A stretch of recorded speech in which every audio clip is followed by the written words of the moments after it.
Please welcome Chief Executive Officer Lip-Bu Tan.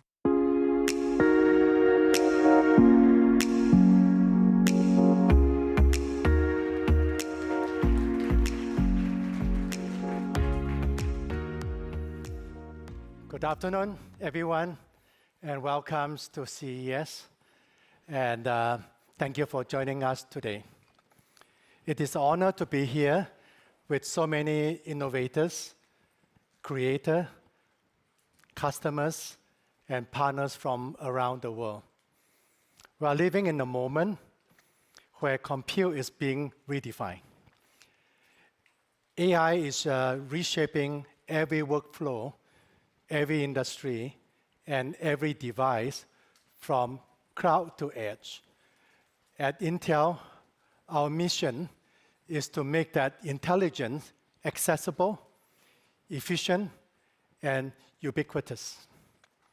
Over the last year, our team have pushed the limits of architecture, fabrication, and co-optimization across hardware and software. I'm pleased to share that we have delivered our commitment on shipping our first 18A products by the end of 2025.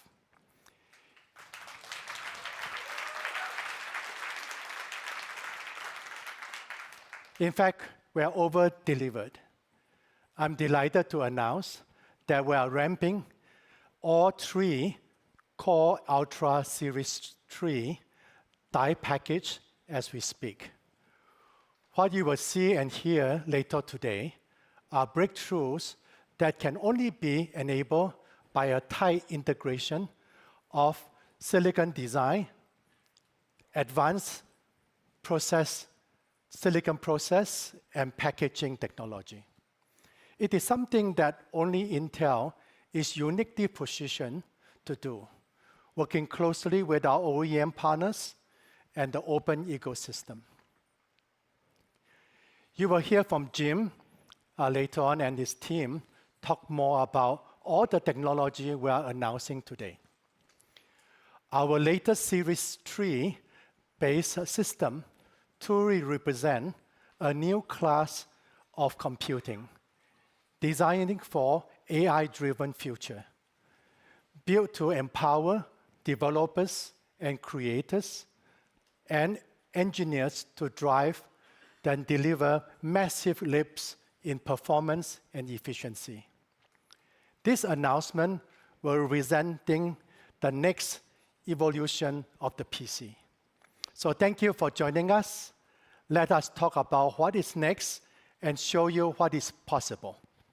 Thank you.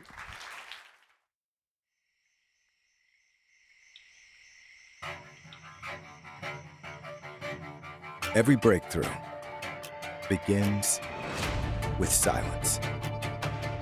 A moment of focus. A moment of building in the quiet. But in that quiet, inside these fabs, the momentum has been rising. See, quiet doesn't mean stillness, because here, progress never pauses. It pulses, pushes, accelerates, layer by layer, line by line, gate by gate. And now, it's ready to meet the world.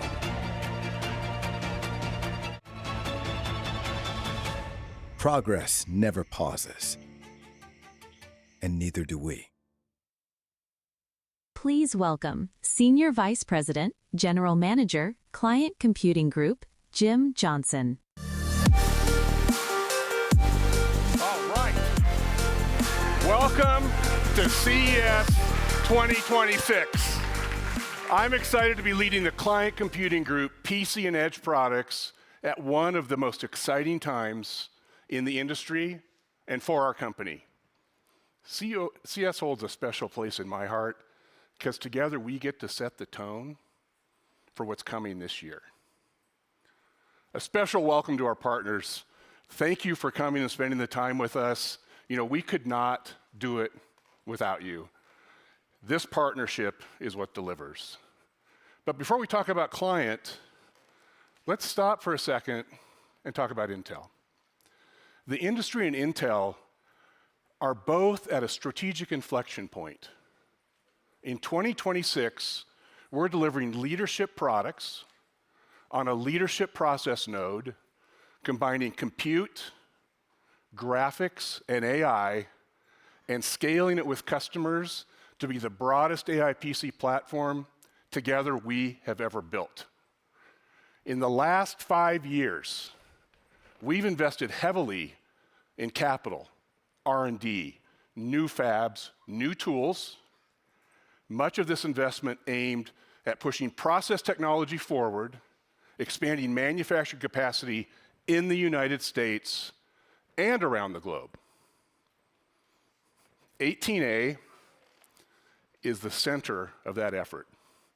As Lip-Bu mentioned, we're in production and ramping Panther Lake. This is a big milestone. As the world's first foundry node with RibbonFET and PowerVia technologies. What are those and why are they important? RibbonFET is gate-all-around technology, transistor technology, that provided our architects a way to precisely control electrical current critical for performance and energy efficiency. Backside power delivery via PowerVia enhances power flow and signal delivery. What's this mean? It enables Intel to deliver up to 15% better performance per watt with more than 30% better chip density. This was not an easy task, but we executed to our plan and we're ramping to our expectations. Leadership manufacturing has again become a strategic anchor of Intel. Alongside delivering x86 solutions at unmatched scale, this is where our multi-gen effort to drive power-efficient performance, hybrid core architectures, and a multi-engine local AI are coming to life. We build for what's needed today, but work really hard with our partners to anticipate what's required next. And right now, as we know, that next wave is AI. It's everywhere, it's in every industry, and it's in every conversation, and we'll talk about it more today. It's a huge opportunity for all of us, and together we've been out front shaping what it means for personal and edge computing. And with all the excitement around AI, we always remind ourselves fundamentals still matter. Everybody wants a cool, quiet PC, strong performance, all-day battery life when we're on the go, and the next step of the journey is here.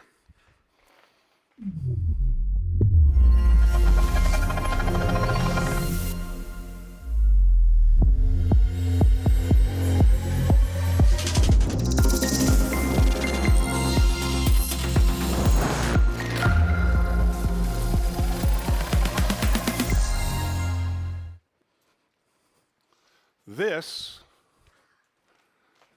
is Core Ultra Series 3. The first processor built with 18A technology, the most advanced process in the world. We've taken big steps in improving our major SoC IPs in virtually every piece of the chip design, bringing the latest and greatest on all fronts. We have new E-cores, brand new P-cores, a massive GPU with built-in ray tracing, and an NPU that packs more low-power AI in a very dense area, much denser than prior generation. Next-gen memory, next-generation I/O, and the latest connectivity, wired and wireless. These were all done to achieve a primary goal with our partners to scale power efficiency leadership, performance across all workloads, expanding our graphics capability, I can't wait till you see this, and enabling a broader set of devices with our OS partners, with our ODM partners, our OEM customers, and importantly, the ISV community. Together, we've nailed these goals with Core Ultra Series 3. achieved by combining the performance and power efficiency we launched across our Series 2 family of processors into one single product. And this isn't marketing speak. We will show you how it's deeply architected into the SoC through our fabrics and with our 18A process node.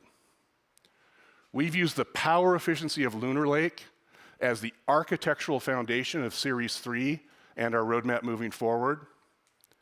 The graphics performance was already impressive, but we wanted to expand performance available across more devices. We've moved the GPU tile to its own chiplet. And now we can attach larger or smaller chiplets based on the market segment needs and the device needs of our customers. We're continuing to push through our hybrid core strategy, redesigning cores for 18A so they operate at significantly lower voltage. It means greater per-core performance while increasing efficiency.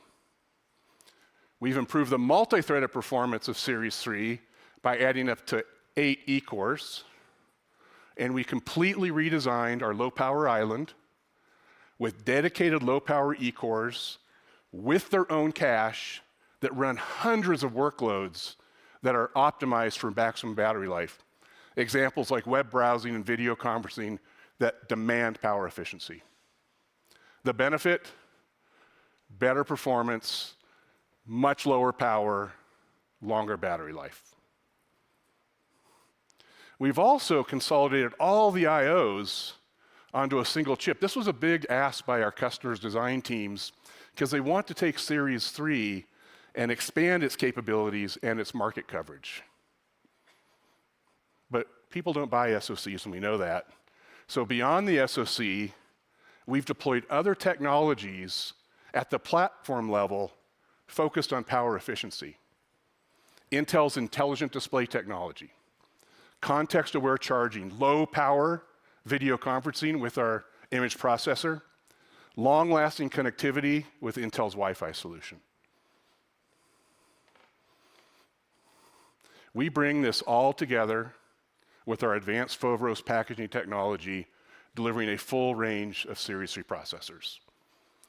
That architecture flexibility allows us to provide multiple configurations using a single package type up and down our customers' designs, something they've been asking for 2 generations.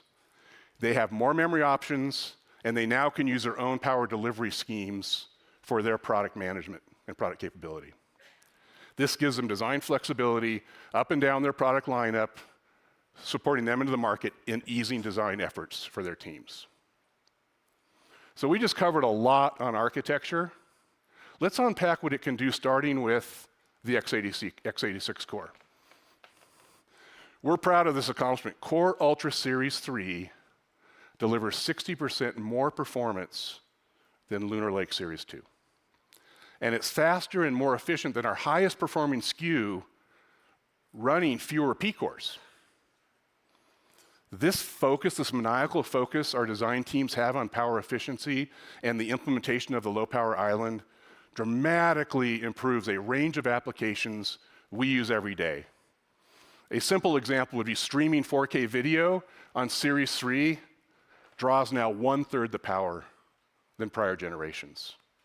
A massive reduction that allows us to be talking about battery life in days, not in hours. It once again puts the myth to bed that x86 can't be power efficient, even at higher performance levels, and this is the last time I'm going to say that.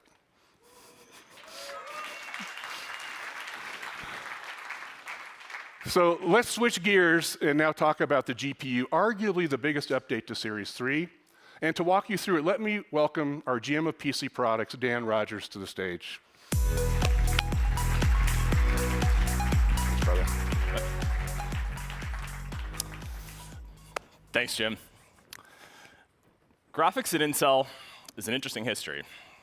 Ubiquitously deployed with a massive install base, but previously lacking in key features, driver support, and frankly, performance. 5 years ago, we set on a mission to change that with the announcement of our Intel Arc graphics. And this was more than a hardware plan. Arc is our brand commitment to deliver world-class, discrete-class software across a range of graphics products, including integrated. We've re-architected our entire software stack and strategy to include extensive game day testing, day zero driver support, and a full modern feature set. Last year alone, our engineering teams engaged 300 developers on pre-release titles and supported 50 day zero driver releases. This is light years ahead of where we were just a few years ago. And you've seen the results with Lunar Lake and then Battle Mage, one of the best reviewed cards of 2025. And so today, we are very proud to announce the next generation integrated GPU we've been referring to as 12xe, but the world will know as Intel Arc B390 graphics.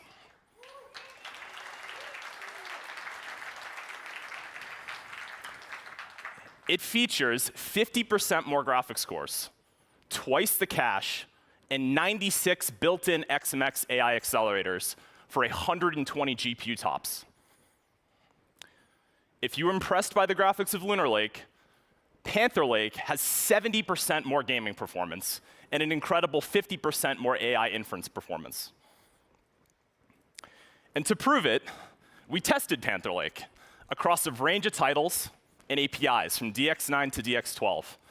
And as you can see, the new Arc GPU not only delivers a consistently smooth gameplay, but when compared to the latest from AMD Radeon, with similar power and similar memory, delivers an incredible 70% higher frame rate on average and 2x faster on select titles. This is truly amazing.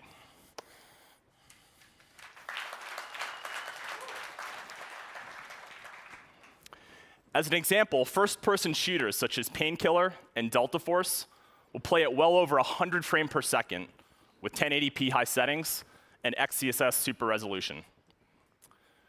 To the developers and engineers at Intel and partners across the industry, thank you. Through your hard work, millions of PC gamers will be able to experience a great discrete class game performance on a thin and light laptop for the first time in 2026. But as impressive as this performance is, in a way, it's a look only at today. This is traditional raster performance with AI upscaling. What's unique about our graphics is that we built this for the future, and we call this modern rendering. This means better lighting with ray tracing or other demanding visual settings. Sharper visuals with high-quality textures and larger geometric assets, and the ultimate in smoothness through AI-generated frames. Today, we're excited to confirm that the new Arc graphics in Panther Lake will be the first integrated graphics ever to ship day one with AI-based multi-frame generation, delivering 3 AI-generated frames for every 1 rendered frame. Thank you. It's a big moment for our graphics team. A great example of the benefits of these is Battlefield 6, which just launched late last year. Intel has been working with EA closely, the developers of Battlefield, to unleash the full performance of this title on Arc graphics. With the most demanding visuals offered in the game called overkill settings, Arc B390 can already drive a smooth experience, smooth frame rates using super resolution. But as we turn on multi-frame generation in the driver, you can see that we can scale to an incredibly smooth experience, over 120 frames per second and nearly 3 times faster than AMD. To share more about this collaboration between EA and Intel, I'm very honored to invite fellow and VP of Technology Partnerships at EA, Jeff Skelton, to the stage. Please welcome Jeff. Good to see you. Jeff, thank you for joining us today. Pleasure to be here. So we just walked through the incredible performance of Panther Lake's Arc graphics. We'd love to hear your perspective of this collaboration between EA and Intel. Absolutely. So we set out to build the best Battlefield ever by reimagining this iconic franchise from the ground up, pushing the limits of large-scale multiplayer and tactical destruction experiences while redefining the FPS genre. We want all players to enjoy this amazing experience. And a partnership like this one, like the one we have with Intel, helps us achieve that as we optimize for frame rate, stutter reduction, stability, and more. This work ensures that we meet player expectations, whether they are running desktops with discrete GPUs or mobile processors like Panther Lake. You know, I've been making games for a very long time. And if you told me a few years ago I'd be up here on stage with Intel talking about how our games run and how well they run on integrated graphics, I wouldn't have believed you. The performance we see on Panther Lake is remarkable. Yeah, thank you, Jeff. This means a lot from you and the team at EA. Our engineers have been working with EA for the very beginning of Panther Lake, from the first A0 silicon to ensure a robust driver support at their beta as well as launch. We had two key focus areas. One was optimizing for the hybrid CPU architecture that we've had since Alder Lake, and two, implementing the latest AI-based XeSS technologies into the title. The addition of AI into the rendering pipeline has been a game changer. At this point, I don't think you'd want to build a game without technologies like XeSS. Anything else coming, Jeff?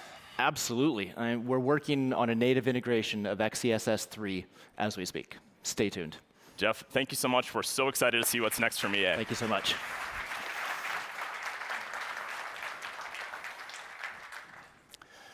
And finally, with the performance of our graphics integrated into a low-power x86 SoC, plus the progress you've just seen in software from Intel, it's natural that we would think even beyond laptops. So today, we're excited to share with you that we'll be launching an entire handheld gaming platform with Panther Lake. And we'll have more news to share on that from our hardware and software partners later this year. I hope you stay tuned. Thank you so much. All right, Dan. Good job. Thank you, brother. If you have any interest in mobile gaming, you've got to buy that PC. So now let's turn our attention to AI. To deliver new and better experiences of AI PCs, it takes a massive investment by our software partners. When we created the AI PC category back in 2023, we understood it was a partnership between our hardware and infrastructure and the software ecosystem that would ultimately deliver on the experiences. We're also aware that AI workloads, while they're moving to the edge, it's not going to happen overnight. And even today, they're predominantly handled in the cloud. But that's changing. We're going to show you some of this. We are committed and delivered. We committed and delivered the largest AI PC footprint in the industry. This sparked the investment of the software community, and that investment accelerated innovation. It continues to accelerate innovation in very short periods of time and cycle time. Early inference, it's hard to believe, just 2 years ago, it was all about background blur and noise suppression, no dogs barking. And then we evolved to Gen AI and advanced transformer models. It really started rewriting the personal in our personal computer, offering something different for all of us, augmenting and accelerating our daily work. And I have a personal experience I'd like to share. My son leads a large software team in smart energy services, and AI-enabled coding is completely overhauling how they develop products. Software engineering is not about typing syntax. It's about architecture and design. AI helps them automate the construction phase, freeing up massive amounts of engineering cycles to design better products, better systems for scalability, reliability, and importantly, observability. And now with vibe coding, his team can spin up custom observability frameworks and analysis tools in days rather than months if they ever even got around to it. And this is unlocking an amazing ability to instrument all aspects of his software products. The best analogy, it's not perfect I can think of, is just think about what CAD tools did for mechanical and civil engineers, eliminating the need of tedious drawing on draft boards. That's the type of thing that's happening in the various industries we serve. We have invested significantly in software engineering and in infrastructure. We support hundreds of leading ISVs with the tools they need to deliver new AI applications optimized for Intel's CPU, GPU, and NPU. For example, Adobe Premiere Pro. They're using the Arc GPU Dan just shared to search for media. You simply describe what you're looking for, and it'll find the match, even if it's unlabeled or just buried in footage, something you cannot do without this capability. Another example is Zoom. They have a virtual ring light, and their model runs on our low-power NPU that brightens our image while automatically dampening and dimming the background. We also support the AI models that people depend on running locally on the PC. Breadth, of course, is important, but also quickly optimizing for updates and enabling new models as they become available. Very important. So, for example, in PRC last October, where some of the fastest innovation is taking place, we had day zero support for Alibaba's new Qwen 3 LLMs on Core Ultra, so developers could simply plug and play. We ensure software runs in the richest set of frameworks and tools and have support for major industry deployment paths like Llama CCP and PyTorch. And Intel's OpenVINO tools provide deep production-ready optimizations across our engines so developers can deploy state-of-the-art Gen AI and vision models immediately with no custom tuning or hardware-specific rewrites. And working closely with Microsoft on Windows ML, we're the only silicon vendor supporting EPs on all three processors, CPU, GPU, and NPU today. And to ensure consistent performance, we've also integrated key open optimizations such as primitives deep within Windows ML. Yeah, so thank you, Pavan and Team Microsoft. This would not be happening without you. We're also a time-to-market partner for Copilot+, which you will find in all SKUs of Core Ultra Series 3 families as they ship. So thanks again, you guys. Couldn't do it without you. Our job, this is on a foundation of leadership silicon, and we've taken a major step forward with Series 3. Up to 180 total platform tops, 120 on the GPU with XMX, and when you combine OpenVINO with full access to 96 gigabytes of memory, this SoC can handle a 70 billion parameter model in a 32K context. Larger context is extremely important for more complex and deeper use of LLMs locally. None of our other competitors can do this. You complement this with the low power NPU of 50 tops, always on, always inferencing use cases like video conferencing security. When you put it all together and you look at the stack, we're at the forefront as an industry redefining an intelligence PC stack, where it combines hardware, software, the OS, firmware, and the infrastructure of local intelligence for all client devices at the edge, including PCs. And like any platform effort, it's only as good as we scale. So let me attempt to do some math. We've shipped more than 4 zettaops, or 4 billion tops of inference compute to the edge in the market. What's that equivalent to? 40 data centers worth of compute across the edge. Why does this matter? How do we activate this compute more effectively? We have a couple examples to share. One example is our work with ByteDance.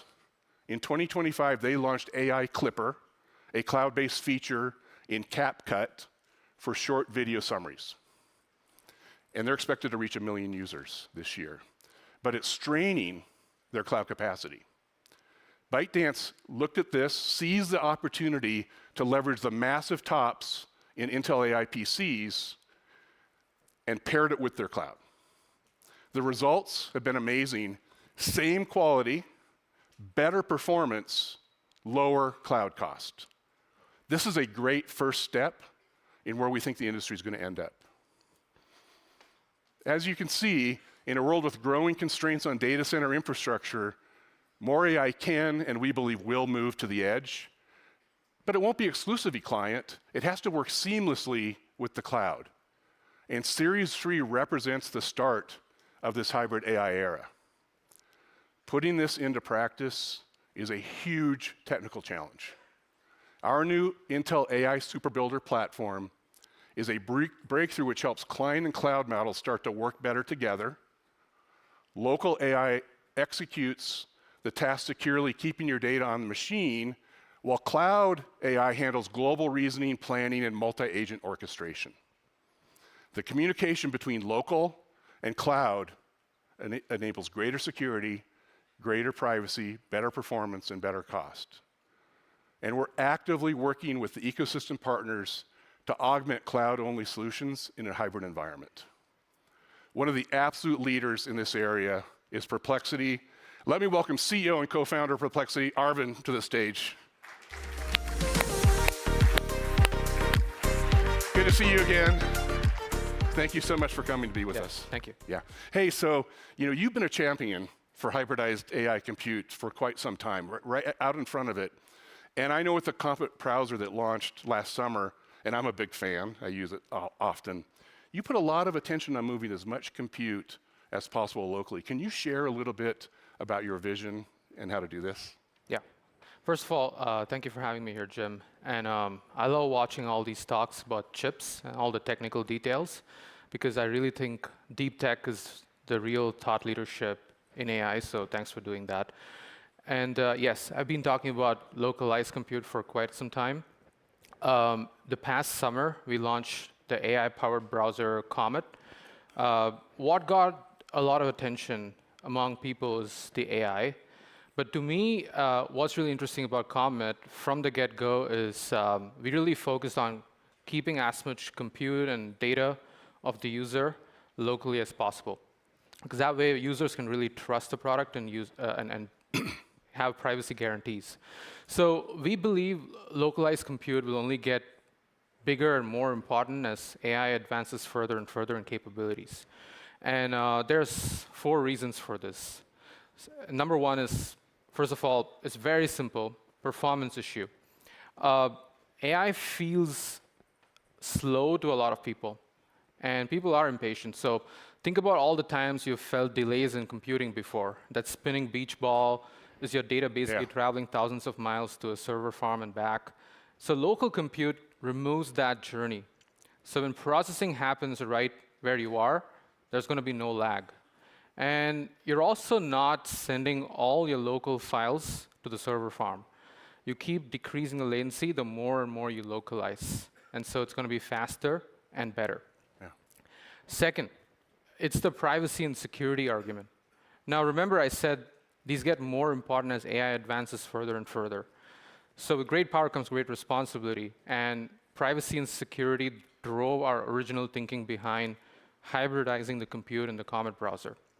So we built an AI browser because you don't just browse on the internet anymore. That's how browsers started in the 90s. Today, you live on the internet. You work there. Amen. The internet is basically in every part of our lives. And nobody wants all of that to be uploaded to some frontier model AI company servers. So that's why there are some AI companies, even though they want all of your data, that's not what the users want or the enterprises want. Market demands local compute. And so the more you localize, the more secure each user's most personal queries are, AI can begin to be more useful to you and start getting more personalized to you. Yeah. And you start connecting your local files to the machine. You're guaranteed of security. You own your files. You own the data. And over time, you own the intelligence. It's your brain. and you own it. Nice.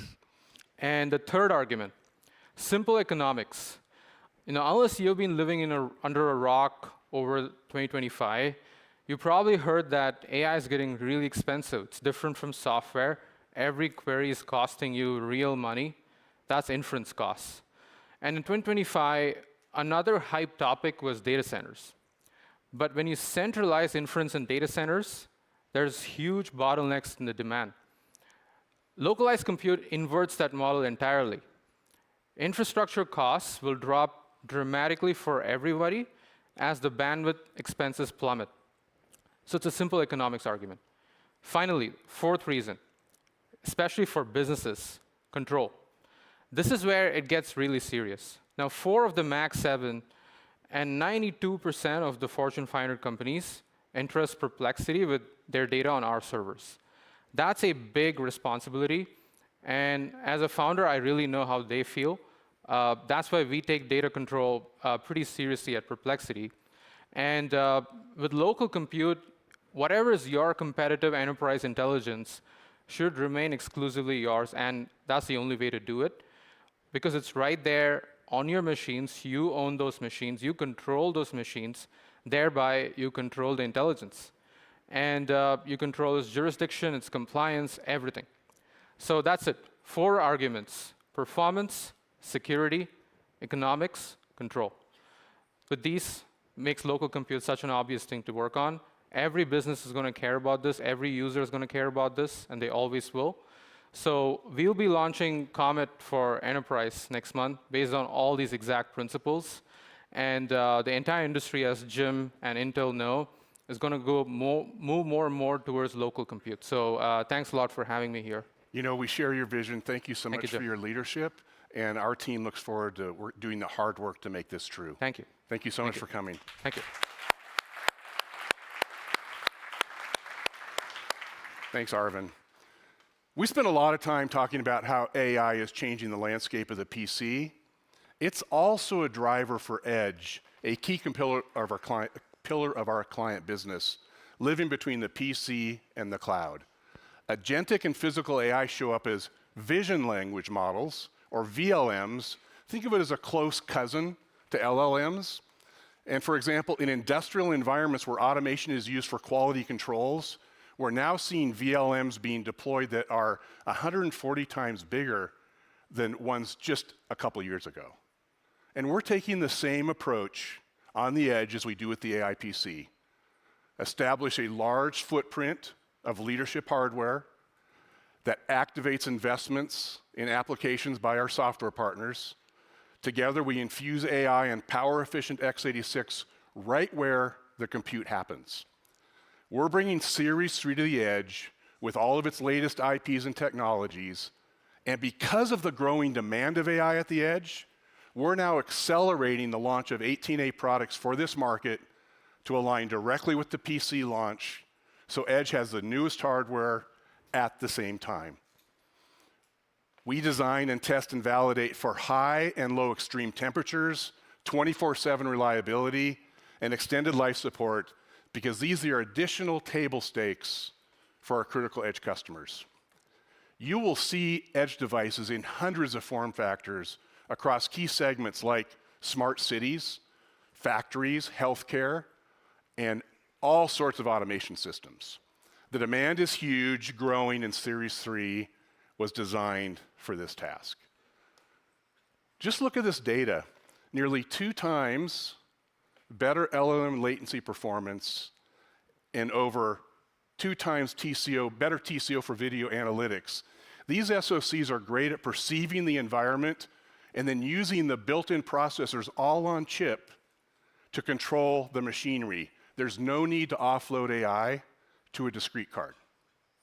We're also seeing a lot of interest in robotics, stationary control arms, autonomous mobile robots, and even humanoids. And you'll be able to see one if you're here at the show right back here running Series 3.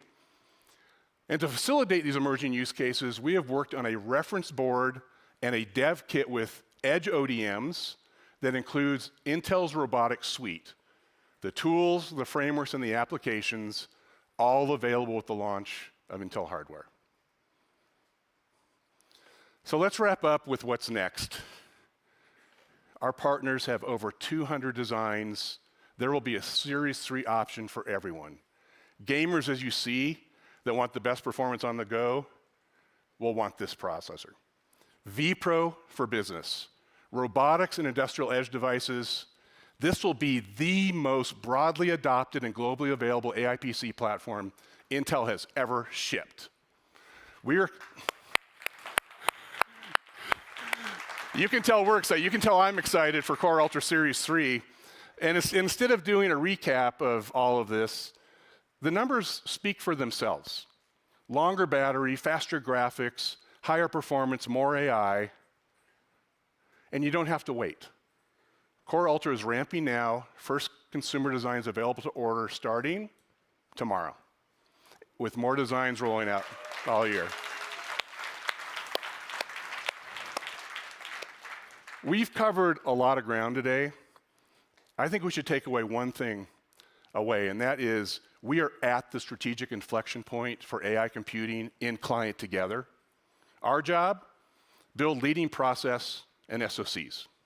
Our customers are delivering systems that will surprise the market, and our software partners, as you see, are investing in these platforms for scale. For those of you in person, hang tight. I have another. Do I have it up here? Oh, I don't have it up here. There's some really cool demos in the back. So please, when we're done, walk back there and see them. And let's have a great 2026. Thanks, everyone, for joining us.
Hey Copilot, help me generate more images like this.